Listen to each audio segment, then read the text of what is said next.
ఒక ద్విచక్ర వాహన ప్రమాదం చిక్కోలు జిల్లాలో నాన్ బెయిలబుల్ సెక్షన్లు వేసే అరెస్టుల ప్రక్రియకు పోలీసులు శ్రీకారం చుట్టారు.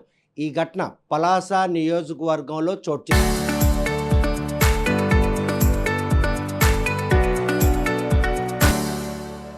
చేసుకుంది.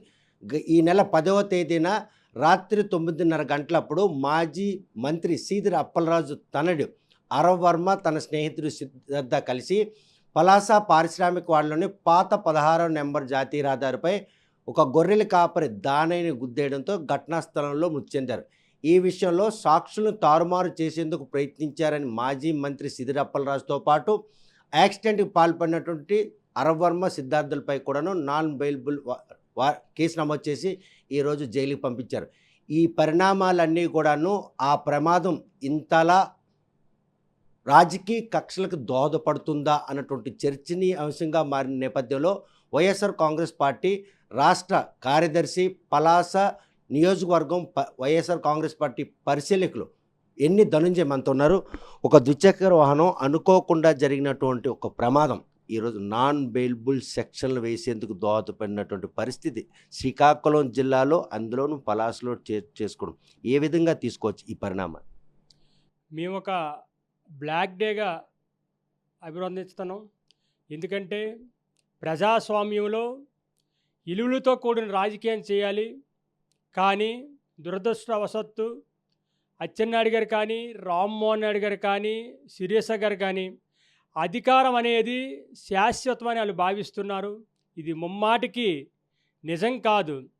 ఇప్పటికైనా సరే ఇగోని ప్రక్కన పెట్టి మానవత్వం సాటుకోవాలని వైఎస్ఆర్ పార్టీ తరఫున మీకు అత్యంత తీవ్రంగా మేము మీకు హెచ్చరిస్తున్నాం.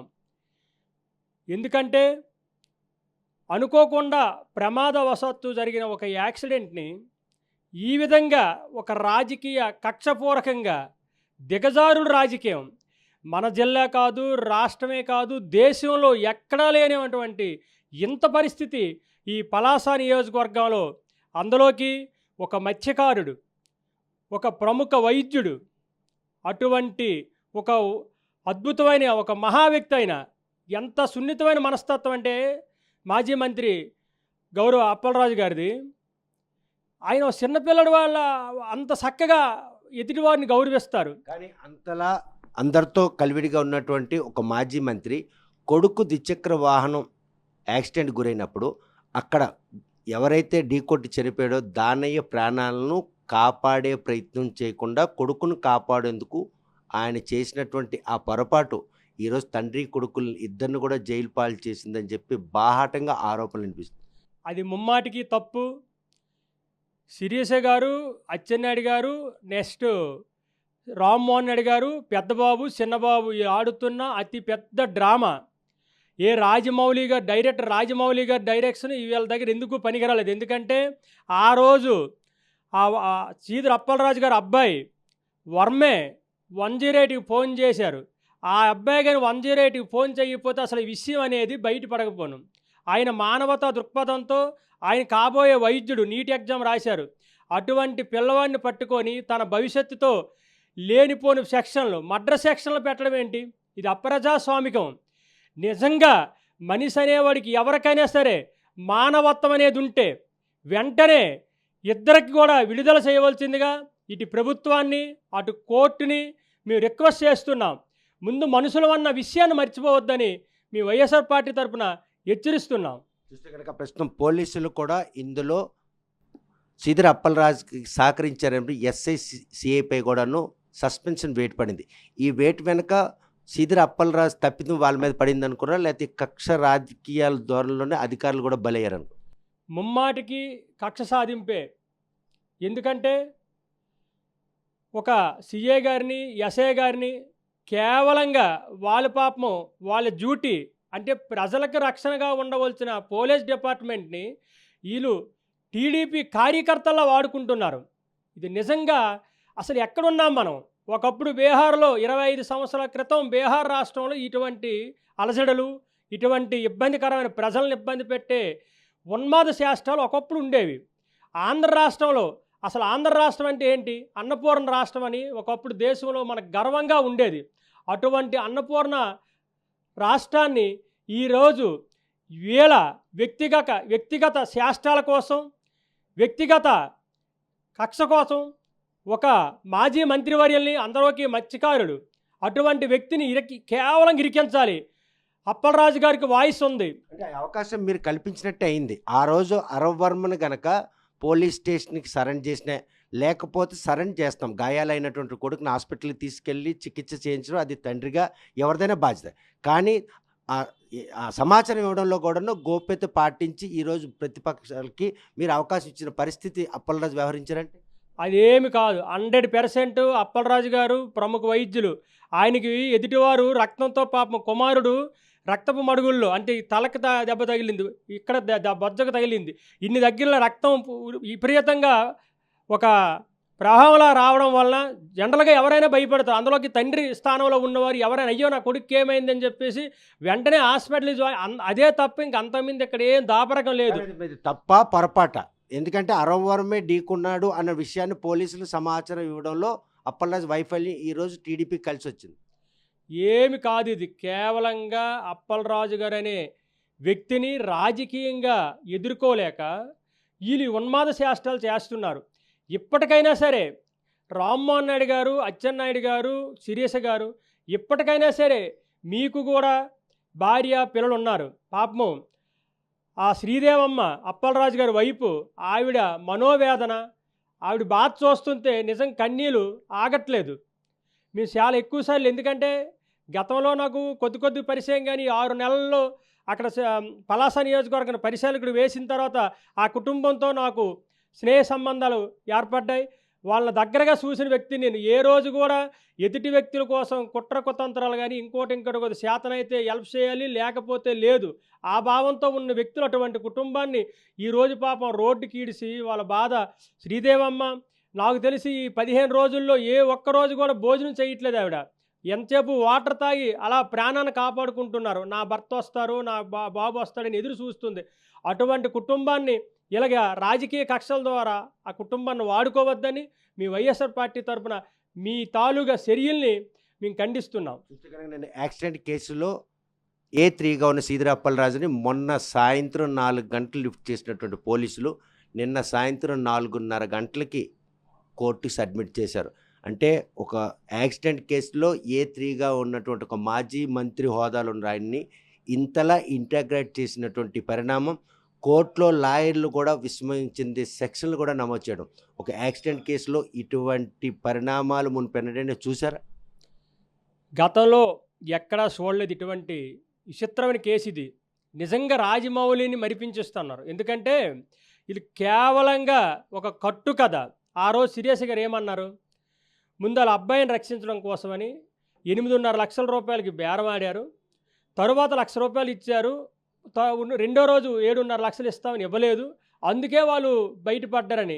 ఇది ఎంత కట్టు కదంటే, ఎందుకు రాజమౌళి గారిని మేము పదే అంటున్నామంటే, వాళ్ళకి మించిపోయిన యాక్షను నిర్మాత వీలే, దర్శకత్వం వీలే, రచయిత వీలే, మొత్తం సబ్జెక్ట్ వీళ్ళ ముగ్గురే. క్యాష్ లావాదేవీ జరిగినటువంటి ఉదంతాలు వెనుకున్నట్టు ఆంతర్యం ఏమైనా టీడీపీ వాళ్ళు కావాలని సీదిరి అప్పలరాజు మీద బురద జల్లుతున్నారా? సీదిరి అప్పలరాజు అటువంటి ప్రయత్నం చేశారు? 1% కూడా ప్రయత్నం చేయలేదు సీదిరి అప్పలరాజు గారు. ఎందుకంటే ఆయన ఒక మానవతావాది. ఆయన ఎందరో ప్రాణాలను రక్షించిన ఒక ప్రముఖ వైద్యుడు. అటువంటి వ్యక్తి ఇంకో కుటుంబం మీద వాళ్ళని బాధ పెట్టాలని కానీ, వాళ్ళని ఇబ్బంది పెట్టాలని కానీ ఏ ఒక్కక్షణం కూడా ఆయన ఆలోచించరు. ఆయన మనస్తత్వం మాకు బాగా దగ్గరగా చూసాం కాబట్టి ఆయన గురించి ఎంత పగడబందిగా మేము చెప్పగలుస్తున్నాం. చూస్తే కనుక ఈరోజు వైఎస్ఆర్ కాంగ్రెస్ పార్టీ శ్రేణులు సీదిరి అప్పలరాజు సాక్షులు తారుమారు చేయడం, మాజీ స్పీకర్ భూదందా భాగవతం, ఈ రెండూ కలిపి జిల్లా ప్రతిష్టని పూర్తిగా దిగజార్చారని మంత్రి అచ్చెన్నాయుడు బాహాటంగా ఆరోపిస్తున్నారు. మంత్రి అచ్చెన్నాయుడు గారు ఒక విషయాన్ని గ్రహించాలి. 1983కు ముందు మీ పరిస్థితులు ఏంటి? అప్పుడు నిమ్మాడ గ్రామంలో అందరితో పాటు మీరు కూడా ఒక సామాన్యమైనటువంటి కుటుంబం. ఈరోజు మీ స్థితిగతులు ఏంటి అంటే, జిల్లాలో రాజకీయాలు అందరి కుటుంబాల విలువలు తెలుసు. తరువాత రాజకీయాల్లోకి వచ్చి మా జమీందార్ వంశం పెద్ద భూస్వాములు అని చెప్పుకుంటూ అయిపోదు. కానీ మీ గ్రామం వరకు తెలుసు కదా, మీ తాలూ సత్తా ఏంటో, మీ తాలూ పవర్ ఏంటో, మీ వాల్యుబుల్ ఏంటో. ఇదంతా కూడా ఎదుటివారికి నిందలు వేసి అవకాశం వచ్చింది, అధికారం ఉంది, కానీ 3 సంవత్సరాలు అన్న విషయం మర్చిపోవద్దు. 3 సంవత్సరాల తర్వాత మేము అధికారంలోకి వస్తాం. మా జగన్మోహన్ రెడ్డి గారు పులి, సింహం, అటువంటి వ్యక్తి నాయకత్వంలో మేము వర్క్ చేస్తున్నాం. మీరు ఎన్ని కేసులు పెట్టినా ఏం చేసినా మేము భయపడేది లేదు. వైఎస్ఆర్ పార్టీ తరఫున మీరు చాలా స్ట్రాంగ్గా నాయకత్వం ఉంది. ఆ స్ట్రాంగ్ నాయకత్వాన్ని చూసి మీరు భయపడుతున్నారు తప్ప ఇక్కడ ఏ తప్పు జరగలేదని మేము ఘంటాపదంగా తెలియజేస్తున్నాం. కానీ నాయకులతో వ్యవహార శైలి శ్రీకాకుళం జిల్లా ప్రతిష్ట పూర్తిగా భూస్థాపితం చేసే పరిణామాలు వైఎస్ఆర్ కాంగ్రెస్ పార్టీ నాయకులు ఒక్కటొక్కటిగా వెలిచింది. ఈ అరెస్టుల పర్వం కానీ, ఈ రెడ్ బుక్ రాజ్యాంగం కానీ మళ్ళీ పదే పదే రిపీట్ అయ్యే పరిస్థితులు కనిపిస్తున్నాయి. రాష్ట్రంలో అంబేద్కర్ రాజ్యాంగం ప్రకారం గతంలో జరిగేవి, కానీ ఈ 2024 తర్వాత లోకేష్ గారు ఎప్పుడైతే వాళ్ళ నాన్న సైడ్ పెట్టి లోకేష్ గారు పెద్దరకం ఎప్పుడైతే చేస్తున్నారో అప్పటి నుండి ఈ రాష్ట్రంలో రెడ్ బుక్ రాజ్యాంగమే తప్ప ప్రజాస్వామ్యవాదంగా ప్రజల పక్షాన వీళ్ళెందుకంటే ఉదాహరణకి ఒక రాజశేఖర రెడ్డి, మహానేత రాజశేఖర రెడ్డి గారు ఉన్నారు.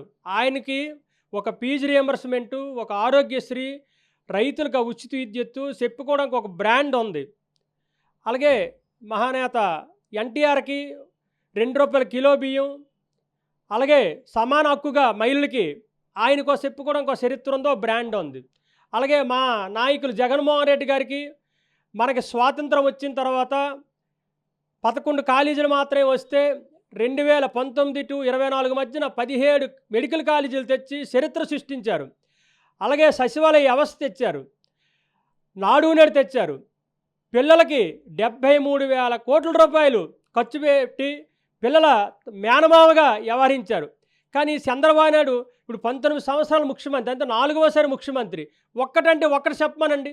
ఈ అచ్చెన్నాయుడిని కానీ, ఊకపోతూ ఉపన్యాసాలు ఇస్తాడు రామ్మోహన్ నాయుడు కానీ, సీరియస్గా కానీ, వీళ్ళు ఎవరినైనా చెప్పమనండి. లేదా బహిరంగంగా ఎక్కడైనా మీడియా ముందు చర్చించుకుందాం. మీ తరపున ఏ నాయకులు వస్తారు, మా వైఎస్ఆర్ సిపి తరపున నాయకులు వస్తాం, చర్చ పెట్టండి. మీ నాయకుడు ఏం చేశాడు, అసలు మీ నాయకుడి చరిత్ర ఏంటి?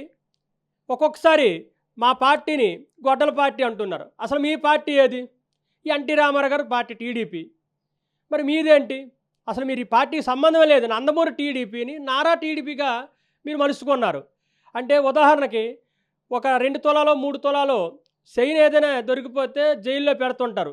మరి అసలు పార్టీ మీద కానీ పార్టీని మీరు దొంగిలించుకున్నారే, దీనికి శిక్ష లేదా? అంత ప్రజలు ఏం తెలియదు అనుకుంటున్నారా? ప్రజలకు అన్నీ తెలుసు, కానీ ఎవరి పాపమాలు అనుభవిస్తారని.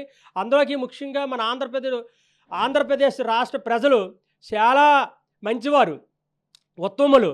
ఎవరి పాపనాలు పోతారని చెప్పేసి ఊరుకుంటారు అంతే, ఇంక అంతమించేం కాదు. చూస్తే కనుక ప్రశ్న, ఒక యాక్సిడెంట్ కేస్ ఈరోజు మాజీ మంత్రి సీదిరి అప్పలరాజుతో పాటు తన తనయుడు, తన స్నేహితుడైన సిద్ధార్థని ఈరోజు జైలు పాలు చేసింది. ఈ విషయంలో మాత్రం రాజకీయ కక్షధోరణిలో భాగంగానే ఆయన అరెస్ట్ చేశారు.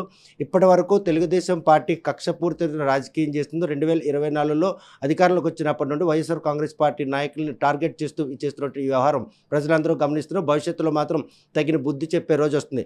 3 ఏళ్ల అనంతరం మళ్ళీ వైఎస్ఆర్ కాంగ్రెస్ పార్టీ అధికారంలోకి వస్తుంది. వీరందరికీ రిటర్న్ గిఫ్ట్ మాత్రం దిమ్మ తిరిగేలా ఉంటుందని కూడా హెచ్చరిస్తున్నారు.